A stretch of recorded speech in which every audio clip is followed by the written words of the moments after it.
Gracias, Vicente. La verdad que cuando Vicente me llamó para dar esta conferencia no lo dudé ni un momento por dos razones. Uno, por la amistad que nos une, tanto con Vicente como con la Fundación, y también porque este es el tema que, en mi opinión, tenemos que conversar. Durante los últimos meses, las últimas semanas, hemos visto cómo el tema de la energía, de la economía circular, tiene un papel fundamental en las noticias y creo que esta es una conversación importante que como ciudadanos tenemos que tener y que tenemos que tener en español, ya que muchas de las decisiones que se van a tomar sobre el futuro de la energía parece que se están tomando fuera de nuestras fronteras. Creo que es importante que también los ciudadanos estemos informados. Como digo, en los últimos años ya, desde Bruselas, desde el Gobierno de España, desde los gobiernos autonómicos, incluso desde los ayuntamientos y también las principales empresas de nuestro país, están poniendo el foco en la economía circular, en las energías renovables. Y la verdad que habían hecho tantos anuncios, era tan presente en la agenda política y económica de nuestro país, que parece que estábamos avanzando y que Europa era un país o una región líder en energías renovables. Pero la guerra en Ucrania ha puesto de manifiesto cómo de dependientes somos tan solo del gas natural, una fuente de energía que ni siquiera es la principal, y no de cualquier gas natural, solo del que viene de Rusia. O sea, una irrupción en el suministro de gas natural proveniente de Rusia ha hecho que los precios de la energía en Europa se hayan disparado y hayan expuesto las vergüenzas del continente en cuanto a nuestra dependencia de los combustibles fósiles, a pesar de las declaraciones y a pesar de los triunfalismos de los últimos años. Hemos visto cómo la guerra en Ucrania ha hecho que se dispare el precio del gas natural y a partir de él no solamente el precio de la energía, sino que la inflación, la inflación de dos cifras que tenemos en España y en torno al 9% de media en la Unión Europea, está alimentada por estos altos precios en la energía. Es un problema que nos atañe a todos desde el punto de vista de nuestra economía, desde el punto de vista del otoño caliente que vamos a vivir, que estamos viviendo, pero también en cuanto al cambio climático. Las energías renovables no solamente son una necesidad en cuanto a la soberanía energética de Europa y de España, sino también una apuesta necesaria para tener un planeta vivible. Muchas veces me preguntan, bueno, Javier, con esos avances que estáis haciendo en la ciencia, ¿por qué no instalamos más energías renovables? ¿Por qué no hay más eólica, más solar en España, en Europa?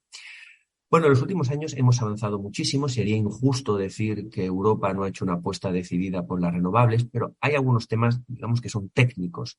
Y quizá este es el que todos conocemos mejor, ¿no? Aquí en azul vemos cómo es el pico de la demanda energética y tenemos dos picos muy claros al principio del día, en torno a las 10 de la mañana, y por la noche, en torno a las 10 de la noche. Y como todos podemos entender, pues las energías renovables, en este caso la solar, pues no se ajustan a las necesidades del mercado. Por un lado, obviamente, hacerlo sencillo, por la noche la energía renovable solar no contribuye mucho, pero aquí es donde está realmente la oportunidad. En el centro del día, cuando la demanda tampoco es superior, tenemos una oportunidad excelente porque hay unas energías renovables muy baratas, muy accesibles, que de hecho no podemos utilizar bien. Una de las opciones, sin duda, es que España se convierta en la fábrica de electrones verdes de Europa, que aumentemos nuestra capacidad en renovables. Cuando nos sobra electricidad de las renovables, se las vendamos a Europa. Sin duda, eso es positivo y es una oportunidad para España, pero durante mi conferencia quiero insistir en una idea alternativa. Vender electrones verdes a Europa es una propuesta económica pobre, en el sentido que estamos vendiendo la materia prima, es decir, la energía al principio de la cadena de valor. Sería mucho más útil que utilizáramos el excedente de energía renovable que podemos tener, que de hecho tenemos ya en nuestro país en ciertas horas del día, para electrificar nuestra economía. Se habla mucho de la electrificación del transporte, creo que va a ser muy importante. Eso va asociado a baterías. Sin duda representa un reto tecnológico importante. lo que se puede hacer y se puede hacer ya, y en España hay grandes empresas que están utilizando esta tecnología, Repsol, Petronor, Iberdrola, Fertiberia con el amoníaco verde, muchos ejemplos, es utilizar estos excedentes en energías renovables para producir moléculas de alto valor añadido. Por ejemplo, el hidrógeno mediante electrolizadores. Hidrógeno verde, que puede ser materia prima, desde luego, para el transporte, pero también una materia prima de enorme valor para la industria química, por ejemplo, para hacer amoníaco verde, y también para la metalurgia. Hay un gran anuncio en Asturias para producir acero en España con hidrógeno, en vez de con carbón, que también sería una alternativa muy interesante. Esto es una idea principal. Utilizar el exceso de energías renovables, sin duda, para vender esos electrones verdes a Europa, sería mucho más interesante que lo utilizáramos para electrificar nuestra economía y, en concreto, la industria química, que da empleo a 700.000 personas en España de forma directa e indirecta y contribuye casi al 6% de nuestro PIB nacional. Esta es una de las ideas centrales del informe que presentamos hace unos meses en la Fundación Rafael del Pino y que es el resultado principal de la cátedra Ciencia y Sociedad que presido. Estas 10 tecnologías para impulsar España es un esfuerzo que hacemos todos los años con la ayuda de un grupo de expertos que nos ayudan a identificar cuáles son las tecnologías clave, no porque nos gusten desde el punto de vista científico, técnico, sino porque tienen una capacidad enorme para mejorar la competitividad del sistema productivo español. Y el año pasado, sin duda, antes de saber qué iba a pasar en Ucrania, elegimos precisamente esta idea, ¿no? La generación de hidrógeno verde, nuevos procesos para la generación de hidrógeno que no dependan de combustibles fósiles y que sin duda representan un enorme potencial para España.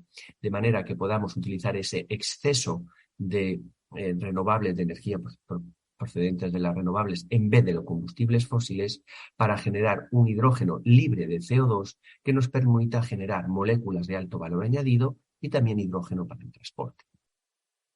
Además, España es un país que tiene un enorme potencial desde el punto de vista de la energía solar, tanto la fotovoltaica, que es de la que voy a hablar fundamentalmente, pero no quiero olvidar también la termosolar, la concentración con espejos, que hay grandes proyectos en el sur de España. Y nuestro país, como digo, puede ser esa gran autopista de electrones verdes que se produzcan aquí en zonas muy irradiadas, pero también, como digo, esa oportunidad para mejorar nuestra competitividad utilizando esos electrones para electrificar nuestra industria. Uno de los avances que hemos desarrollado en nuestro laboratorio de nanotecnología molecular en la Universidad de Alicante con la Universidad de La Rioja fue esta nueva generación de celdas solares de baja temperatura, de hecho es el récord mundial, un 8,75% de eficiencia en una familia muy concreta de celdas solares de baja temperatura que no requieren sintetización y que sí es verdad que este casi 9% está lejos de los máximos que hoy en día se reportan. Es una tecnología nueva, emergente, que tiene muchas ventajas desde el punto de vista de las energías renovables y la sostenibilidad. Pero quiero destacar aquí, y veréis que va a ser un tema común durante mi presentación, tecnologías que parecen magia, tecnologías sorprendentes. No solo que mejoren la eficiencia, como la que acabo de presentar, una celda solar más eficiente, sino algo como esta hoja artificial que podéis ver en este vídeo. Aquí, este electrodo, estos dos electrodos en realidad, son capaces de romper la molécula de agua sin electricidad. Veis que aquí no hay cables, que no hay una pila. Aquí hay una lámina de metal que por un lado tiene un catalizador de níquel, cobalto y molibdeno y zinc y por otro de cobalto, que directamente con luz solar, sin electricidad, es capaz de romper la molécula de agua y generar hidrógeno y oxígeno. Esta es una de las grandes tendencias en la generación de hidrógeno, que no requiere de la fotovoltaica, sino que directamente con fotocatalizadores es capaz de descomponer el agua en sus componentes. Pero sin duda el avance que a mí me ha parecido más trascendente de todo este año desde el punto de vista de la utilización de la luz para generar combustibles es este artículo que apareció publicado en Nature hace muy poquito, que tiene un título, pues cuando se dice en castellano, mucho más atractivo, ¿verdad? Combustibles a partir de luz y aire. Y aunque parezca mentira, es lo que estos investigadores del ETH de Zúrich han conseguido. Con estos concentradores solares, lo que consiguen es capturar el CO2 y el agua de la atmósfera y convertirlos directamente en diésel para aviación, en queroseno. Y esto no lo están haciendo a escala laboratorio, no, muy al contrario, como podéis ver aquí en el tejado de aquí de la Escuela Politécnica en Zúrich, la escala de lo que hacen estos investigadores es ya prepiloto. De hecho, la han escalado, lo que estáis viendo aquí es una planta solar en Madrid, en el INDEA Energía, en el que a escala ya preindustrial están transformando directamente el CO2 y el agua con luz solar en combustibles solares, en combustibles para la aviación. ¿Cómo lo hacen? Bueno, en este fotorreactor lo que hacen es calentar por encima de 1000 grados este óxido de cerio, que a temperaturas muy elevadas pierde oxígeno, se calienta mucho, el oxígeno se va de este óxido metálico y al enfriar la temperatura, el óxido metálico quiere recuperar ese oxígeno que ha perdido y se lo roba al agua para dar hidrógeno y al CO2 para dar monóxido de carbono.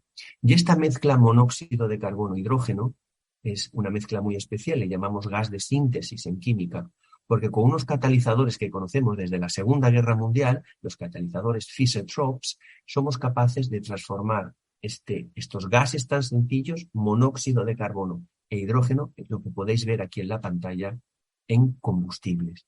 Y además no se conforman con este escalado que están haciendo en esta planta solar en Madrid, sino que han generado una empresa, han constituido una empresa, Synhelion, para comercializar esta tecnología, para que seamos capaces de llenar los tanques de los aviones con el mismo combustible que utilizan hoy, con queroseno, pero producido a partir de aire y luz solar, en lo que muchos han dado a llamar la fotosíntesis artificial. Este es un ejemplo extraordinario de lo que la Unión Europea, aquí lo destaco porque me ha gustado este esquema, pero los ayuntamientos, las universidades, las comunidades autónomas, prácticamente hoy todo el mundo, por supuesto las grandes empresas, hablan de la circularidad de nuestra economía. Pero seamos realistas. Cuando uno mira la industria de la transformación, entendida de una forma muy general, se parece mucho más a un proceso lineal y además con unos números realmente grandísimos. Todos los años consumimos 1.400 millones de toneladas de derivados del petróleo, más de 500 millones de toneladas de reactivo, más de 250 millones de toneladas de agua, para esta gran transformación. Y además no lo hacemos de forma muy eficaz. Solo el 31% de todo lo que extraemos de la tierra se transforma en productos útiles. Y de esos productos útiles, solo el 8% lo recuperamos y lo reutilizamos. En realidad, nuestra economía a día de hoy es fundamentalmente lineal y además poco eficaz. ¿Qué oportunidades tenemos para transformar, para reinventar completamente la industria de la transformación, que es la que hoy en día utilizamos, en una industria de la recuperación, de la reutilización? Eso requiere un cambio profundo en la manera en la que diseñamos moléculas y procesos para que su recuperación y reutilización estén desde el principio pensados, diseñados, implementados para que sea mucho más fácil.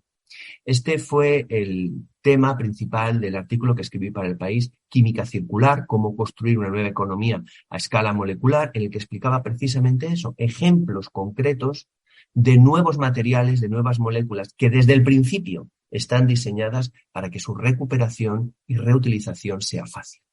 Y voy a comentar la idea de forma muy sencilla. En este artículo que escribí para una de las principales revistas del ámbito químico, Angewandte Chemie, precisamente proponía este nuevo paradigma de transformación de una química, de una industria de la transformación que extrae para luego emitir, almacenar, a una nueva economía que se parece mucho más a lo que hace la naturaleza. Imaginémonos si todos los árboles que han muerto durante millones de años, pues la naturaleza no los hubiera reutilizado, sino que estuvieran apilándose o que le hayamos emitido a la atmósfera, ¿verdad? Eso no sería sostenible. Y con esa idea voy a comentar dos avances, parece muy técnico, pero veréis que la idea es muy sencilla. Dos avances que han ocurrido en los últimos años para uno de los grandes problemas que tenemos, que es el de los plásticos. Los plásticos son muy difíciles de reutilizar, de reciclar, porque no hay nada en su estructura que ayude a esa transformación. Estos investigadores publicaron hace muy poquito en Nature Chemistry una nueva familia de plásticos que contienen estos enlaces dinámicos, de manera que con un simple tratamiento en ácido sulfúrico, los monómeros, es decir, las moléculas que forman parte de esta cadena que es el polímero, que es el plástico, se separan, se desensamblan para que podamos recuperarlos y reutilizarlos indefinidamente. O sea, no son plásticos biodegradables, no, son plásticos reutilizables. Una vez se han utilizado, se pone en una disolución ácida, se recuperan los monómeros y podemos volver a fabricarlos de nuevo. ¿Por qué? Porque a la hora de diseñarlos ya se tuvo en cuenta que queríamos reutilizarlos y se puso estos enlaces dinámicos. Todavía más llamativo, un gran artículo publicado en Nature el año pasado para unos plásticos tan usuales como los que utilizamos en las carcasas de los móviles, los polietilenos de alta densidad, que son tan difíciles de reciclar. ¿Qué hicieron estos investigadores? De nuevo, incluyeron en su estructura unos puntos de ruptura que con un tratamiento con alcohol muy sencillito se desarman, podemos recuperar los monómeros y hacer plásticos de vida infinita. Una vez se utilizan, los desarmamos como en un Lego y los volvemos a construir. ¿Por qué destaco estos dos ejemplos? Porque me parecen paradigmáticos de esta nueva forma de entender la química, en el que su recuperación y reutilización están al principio del diseño. Nos hacen más fácil la vida. Muy al contrario de lo que tenemos hoy en día, que tenemos que lidiar con plásticos y polímeros cuyo objetivo es que duren para siempre. No hay nada en su estructura que nos ayude a coger unas tijeras moleculares, deshacerlos y volver otra vez a reutilizarlos. Este otro artículo que escribí hace un par de años sobre cambio climático, coincidiendo con el COP que celebramos aquí en Madrid, era con esta idea de una nueva química mucho más eficiente y utilizar nuevos catalizadores que nos permitan reducir las emisiones de CO2. Y en este sentido quiero ilustrarlo con la empresa que creé, que fundé en MIT, porque tiene una contribución muy significativa a la reducción de las emisiones de CO2 por un problema bien conocido. Los catalizadores que utilizamos hoy en día, es decir, las estructuras, los compuestos que utilizamos para que las reacciones vayan en la dirección que queramos, tienen estos poros en los que entran las moléculas y se transforman en todo tipo de productos. Pero hay un gran problema. Las moléculas muy grandes, muy voluminosas, muy complejas, no entran dentro de estos catalizadores y no pueden convertirse, no pueden transformarse. Por lo tanto, los rendimientos son bajos. Nosotros hemos descubierto una nueva tecnología que ensancha los poros de estos catalizadores y como autopistas moleculares permite que cualquier molécula, por muy grande que sea, viaje por el interior de estos catalizadores, se transforme y aumente de forma muy significativa el rendimiento, la selectividad del proceso. Eso era una película de Disney, para explicárselo a los inversores. Esto es una reconstrucción de microscopía de electrones y difracción de electrones, en la que podemos ver con precisión atómica la estructura cristalina de nuestros catalizadores, en las que esas autopistas moleculares dan acceso incluso a las moléculas más complejas. Esto me ocurrió cuando estaba en MIT, cuando era un chaval que apenas hablaba inglés, que apenas sabía de emprendimiento, y allí encontré, allí le llaman ecosistema, un ambiente, un terreno fértil en el que crear una empresa. Y en un momento que para mí era clave a la hora de decidir qué tipo de profesional quería ser, decidí empaquetar todo, dejar la seguridad de MIT e irme a Oklahoma. Pues alguno no sabe dónde está justo ahí al norte de Texas. Un Oklahoma que para mí tenía esta pinta, porque este fue el primer laboratorio donde trabajó mi empresa. Está un poco la historia del garaje de mi empresa, de Rife Technology, una empresa, un laboratorio que desde fuera no impresiona, pero desde dentro asusta. Esto es exactamente como nos lo entregaron el día que empezó Rife Technologies su vida como una empresa ya fuera de MIT. Y uno me podría preguntar, bueno, Javier, ¿y por qué te fuiste de MIT a Oklahoma precisamente? Bueno, pues como todo en la vida, estas decisiones se hacen por una persona. Alguien te mueve a trasladarte allí. Y esta persona que me animó a irme a Oklahoma es Marvin Johnson. Este hombre que veis aquí, esta persona jubilada, es la primera persona que recibió la Medalla Nacional de Tecnología en Estados Unidos, de manos del presidente Reagan. Tiene 250 patentes a su nombre en mi campo de investigación y era la persona adecuada para escalar esa tecnología. Gracias a ese trabajo silencioso y a perder dinero todos los meses, conseguimos generar datos que nos permitieron levantar fondos, dejar Oklahoma, volver otra vez a la costa este, en este caso a Princeton, crear una industria, bueno, una empresa que en este caso pues ya parecía algo más digno, producir un laboratorio que podía enseñar a mis amigos. Tengo que reconocer que esto fue el día que lo inauguramos. A los 4 días ya estaba todo lleno de matraces y de placas calefactoras y ya no parecía tan bonito, pero bueno, un laboratorio de química tradicional. Y desde 2012 nuestros catalizadores se utilizan en refinerías de todo el mundo. Y la verdad que es un gran orgullo, lo quiero conectar con esta conferencia, porque las refinerías producen una gran cantidad de CO2, porque los catalizadores se desactivan, se forma coque en su superficie, este sólido negro, que para eliminarlo hay que quemarlo, y en esa combustión se genera una enorme cantidad de CO2. Bueno, con el uso de nuestros catalizadores, esto se reduce entre un 5 y un 10%, y si todas las refinerías del mundo utilizaran nuestros catalizadores, eso supone un ahorro de 2,5 millones de toneladas de CO2 al año, simplemente por generar estos poros más grandes en el interior de los catalizadores. En 2019, la multinacional Grace compró nuestra tecnología y ahora comercializa estos catalizadores por todo el mundo. Y quiero terminar esta reflexión sobre mi experiencia como emprendedor desmontando un mito, este mito entre que solamente uno puede estar en la industria o en la academia. Hace unos meses me entrevistó la revista Nature porque le interesaba mi caso como una persona que había desarrollado una carrera académica digna, brillante, de hecho, que ocupaba ahora la presidencia de la Unión Internacional de Química, pero que había sido un emprendedor, ¿no? Y esta entrevista iba en el sentido de que se puede llevar a cabo una carrera investigadora y emprendedora, y de hecho, como digo muchas veces, creo que el haber sido emprendedor me ha convertido en un mejor científico e incluso en un mejor profesor. Para ayudar a otros en este camino, he editado 2 libros, uno sobre emprendimiento en el sector químico y otro directamente en educación química, en el que pues incluye alguna de estas ideas del emprendimiento que os comentaba. Una reflexión general que quiero dejar a los jóvenes, sobre todo a los jóvenes científicos que nos estén escuchando, a la asociación y en general a todos los que nos quieran ver, es que hoy en día tenemos ciencia que parece ciencia ficción, como algunos de los avances que os he comentado, pero también enormes necesidades. Y la brecha que existe entre lo que es posible y lo que necesitamos no se hace más pequeña, sino que va creciendo, va acrecentándose.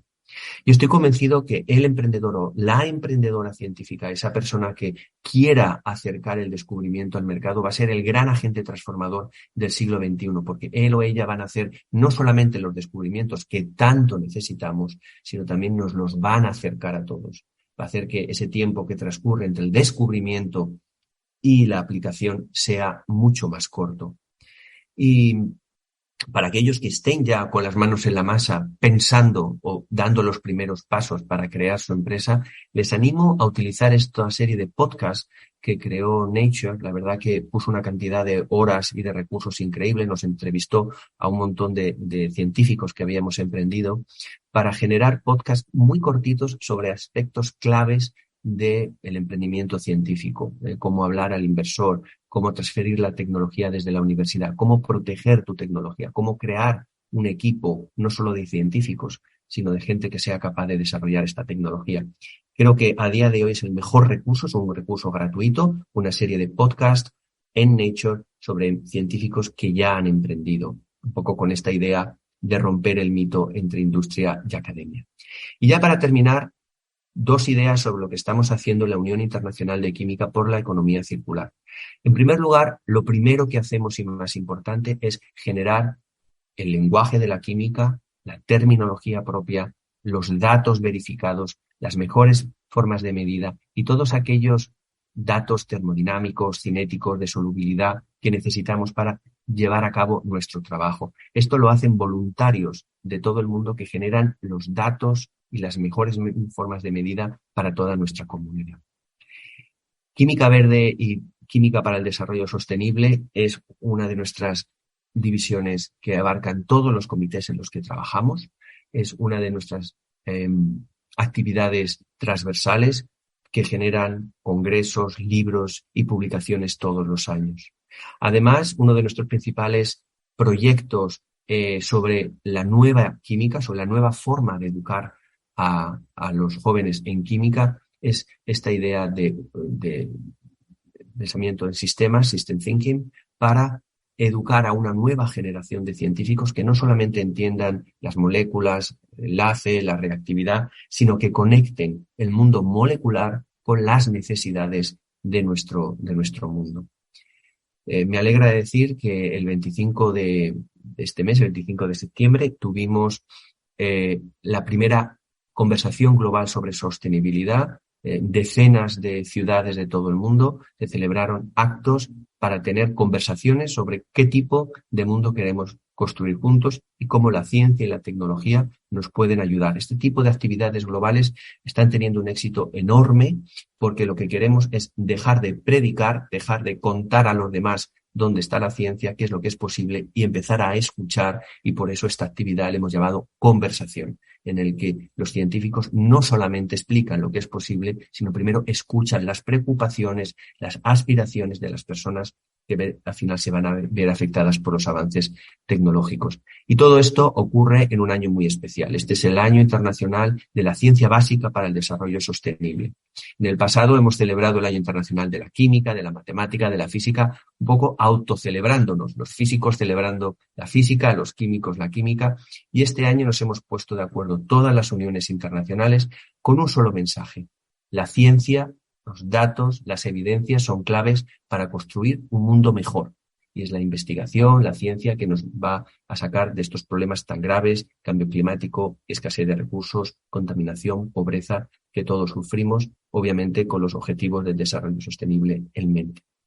Y ya para terminar y para centrar el tiro en esta serie de diálogos de ciencia en español, quiero compartir con todos ustedes una actividad muy bonita que hemos hecho desde la UPAC para que la química se hable también en español. Todo empezó en el año 2019 con el Año Internacional de la Tabla Periódica, en el que Correos emitió este sello tan bonito en el que se destacaban los 3 elementos químicos que descubrieron españoles: el vanadio, Andrés Manuel del Río; el wolframio, los hermanos de Lúyar, Juan José Fausto de Lúyar, y el platino, Antonio de Ulloa. 3 elementos españoles de los que nos tenemos que sentir muy orgullosos, pero todavía creo que una iniciativa más bonita, más importante, porque alcanza a todos los niños, a todos los estudiantes, cuando escuchan por primera vez la palabra química, es la traducción de todo el lenguaje de la química, de todas las normas de nomenclatura química al español, para que la lengua de la ciencia, la lengua de la química, esté también en un español riguroso, en un español fácil, comprensible, pero también normalizado, de manera que estas normas sean las mismas para todos los hablantes del español, en todos los países, sea la lengua materna o no. Y con eso, pues simplemente agradecer la oportunidad que me ha dado la Fundación Rafael del Pino, esta serie de diálogos de ciencia en español, con esta idea central de que la ciencia, la química, tiene un papel fundamental en esta transición energética que tenemos que hacer realidad, no solamente por soberanía, independencia energética, sino también por cambio climático y, en general, para construir un mundo pues más sostenible y reducir nuestro impacto sobre el planeta. Muchas gracias.